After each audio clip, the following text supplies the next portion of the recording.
Alright, so let's talk about how to deal with envious people. I've been the target of envy for most of my life, and until I informed myself about how envy works, I'd always been kind of confused by people's behaviour around me and the hostility that people showed towards me, even though I'd not really done anything wrong to them personally. And now that I'm able to recognise envy, it explains a lot that was very confusing before. I'm able to deflect it before it gets out of hand and the person starts acting on it. And I'm also able to take preventative action ahead of time. This is Deep Psychology. I'm Ross. We blend spirituality, psychology, and self help to shine a light on your inner workings. Listen if you want to get real, powerful insights and avoid all the fluffy nonsense that abounds in self help circles. You'll know more about how your psychology works than 99% of people on the planet. Find me on all the major podcasting platforms or head to deep-psychology.com, visited by thousands every month, for tons of free resources. And I'm now on Patreon. I'd really appreciate you supporting the show, and in return you can access exclusive perks. Alright, time for the show. Before we get started, I think it's important that you know that if people envy you, you're actually in the driver's seat. It might not feel like it because you can feel like you're attacked and estranged, but you have the power to control the situation as long as you don't do anything silly. It's the envious person who's really out of control. It's they that don't realise that they're envious and that it's them that are acting on their envy without even being aware of it. So, as a general principle, what we want to do is we want to give enviers less reason to be envious of us and to act on their envy. And we also want to bolster their self-esteem so that they won't feel envy towards us in the first place. So, we're going to divide this into two parts. We're going to start with low grade envy, and then we're going to move on to high grade envy. Now, low grade envy is the kind that we all experience, and we only act on it in small ways, but over time it can fester and become high grade envy. So, if you can learn to deal with low grade envy, you're going to be much less likely to be affected by the high grade kind. Alright, so first thing we're going to do with low grade envy is to play down our achievements. Now, basically the way envy works is that we envy others because of something they have or something they've achieved that we don't have or haven't achieved. So what we're going to do is we're going to play down our own achievements and our own success in life and the things that we possess.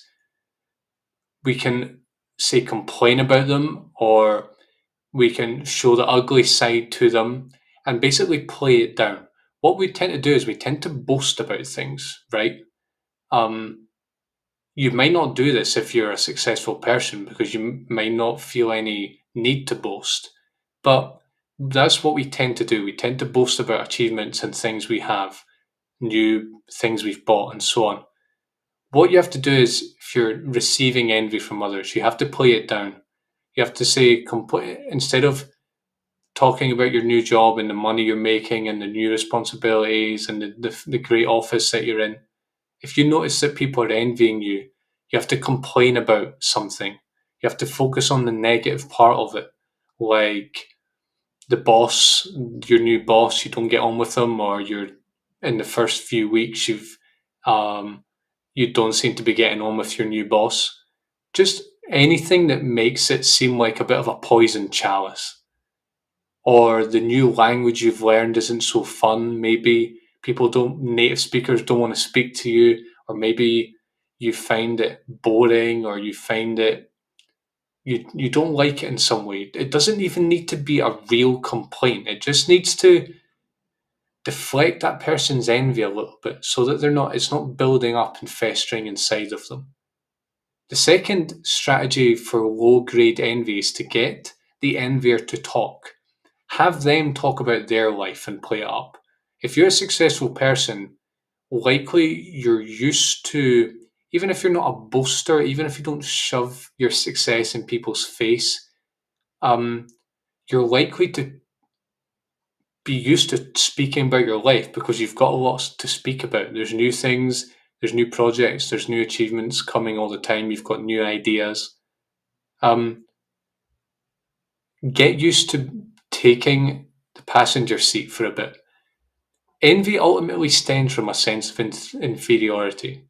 Now, what you can do with envious people then is to make them perhaps not feel superior, but try and put them on an even rank to you by talking up their achievements and success, having them talk about their achievements and success to you.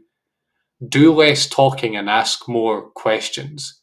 And that's a good principle for socializing anyway, but especially with enviers, get them to talk. Ask them what's going well in their life. Get them to talk about how great their life is and join them on the ride. And you'll notice that this sort of closes the gap between you and it puts a blanket over their envy. It softens it a little bit. The crucial thing here, if you're going to use this method of getting them to talk more, crucial that you don't mess it up by overshadowing them in any way. You cannot share anything here because likely if you share something that has gone well for you in a similar domain to them, you're just going to trigger double the envy because they were talking about how great their life is and all of a sudden you come along and tell them, oh yeah, I did this, I learned that language to this level. You're just going to provoke them even more. So you just have to be used to not talking about yourself. You have to be comfortable with that. The third one is to be humble and show your weaknesses. Basically, what enviers do is they over idealize other people. When we envy someone, we look at their life and they think that their life is somehow better than ours, that it's perfect, that they have everything in place. They have the golden touch. They've got the ideal genetics. They've got the perfect partner and children and friends and job and everything. Everything is perfect. In fact, I think we all over idealize other people's lives, which is one reason that envy is so widespread. However, when we get closer to people, when we get to know them better, when we go to their house, when we talk about their relationships with honesty, when we meet their friends, when we meet their family, when we see their job as it is, often our envy dissipates because we see our illusions for what they are and they fall away. We realize that the other person is human, just like the rest of us. They're not this special shining person. We all are in our own way, but they're not better than us. So we can take advantage of this as if we're being envied. We can take advantage of this by opening up a bit and being more honest about our challenges in life and even exaggerating them if we need to. Because again, it's not just the other person's perception, is that just as a trait in human social interaction, we don't tend to talk about our difficulties. We tend to plaster over them. We tend not to want to talk about them in the first place because it just doesn't make for pleasant conversation a lot of the time. And this is a problem when we have enviers. So you have to tell people about your struggles. You have to show them in some way that your life isn't perfect, that you're not completely happy. And a lot of this you won't have to make up because we all have challenges and we all have difficulties. And what this will do is it'll take the envier out of their fantasy world, believing that your life is perfect, and it'll take them into the cold hard reality of it, which isn't so pretty and it isn't such a cause for envy. Also show your weaknesses. So say you're a great guitarist and they envy you for that. Boast about how terrible you are at art. Or if they're envious of your financial situation, complain about the fact that you're working 14 hours a day, complain about what it takes to get that level of financial success. Just anything that takes the attention away from that enviable part of your life. Now, that's all for low grade envy. If you notice that these strategies don't work and the relationship is still plagued by their envy, you have to step it up a notch. And here are the industrial strength methods that I use to deal with envious people when their hostility reaches a point where it is really affecting the relationship and they're becoming unbearable and you can't even like stand to be around them. Hopefully that doesn't come to that, but if it does, you'll know how to deal with it. The first strategy is to hide your achievements. Now, with the low grade kind of envy, usually just playing down our achievements is enough. We can just sort of complain about them, or we can, talk about another area in our life that isn't so great. We can show them the difficult side of it. But if the person becomes too envious, this just won't work because they're so envious that any little extra piece of information about success or a new thing that's going on in your life, it's gonna like multiply and it's just gonna get even worse. So I've actually taken in recent years to just completely hiding my achievements from people.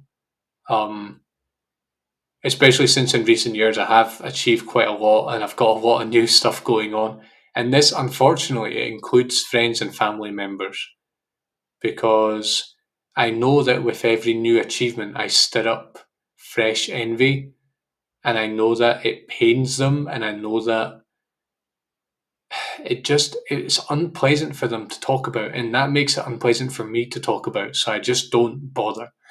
And it's not easy. I've had to get used to being alone with my success. Not completely.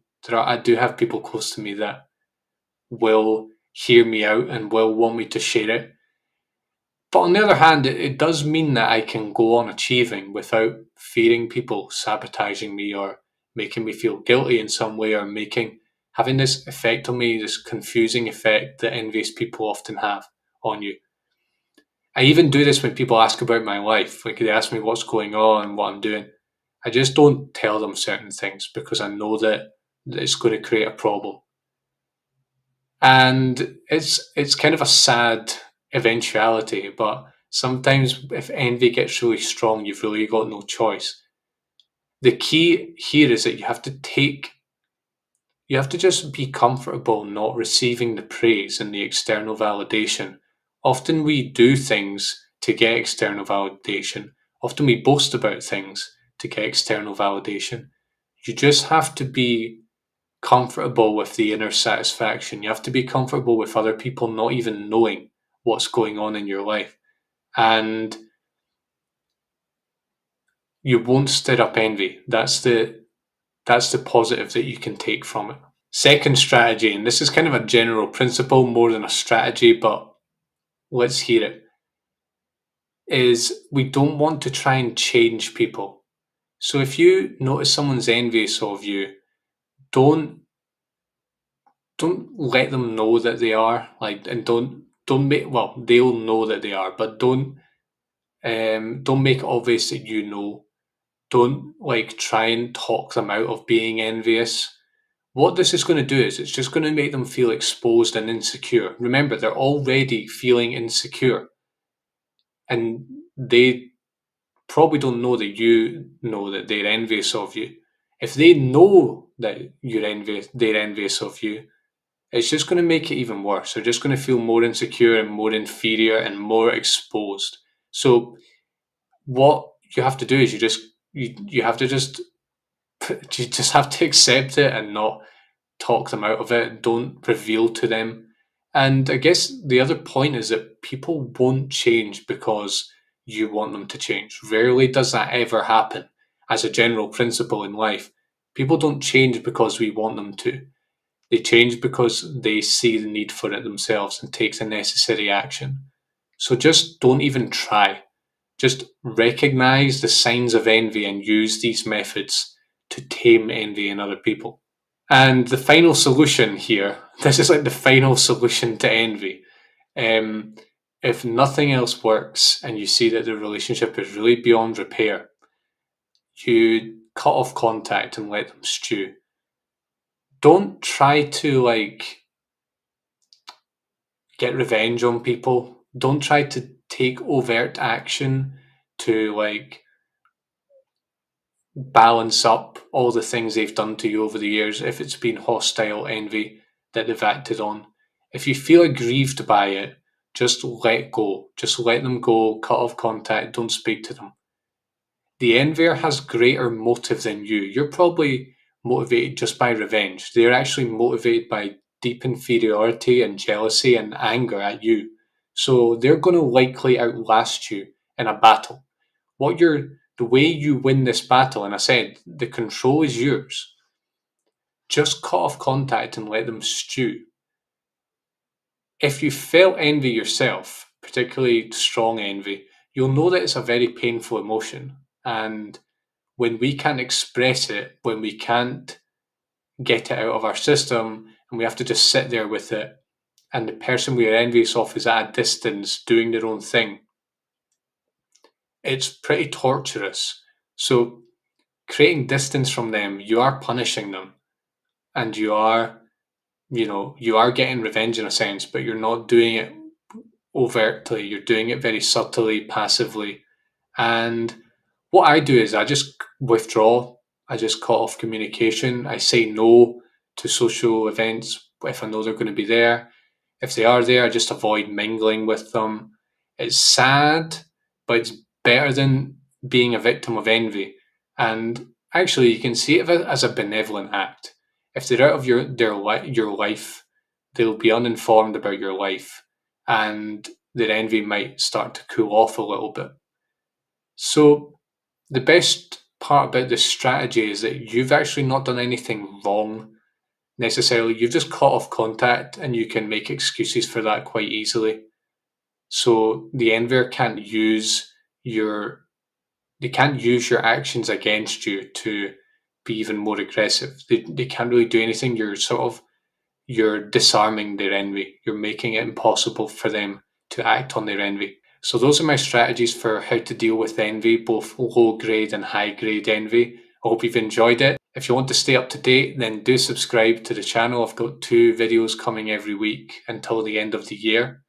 And do head to deep-psychology.com for the accompanying article and lots of free resources.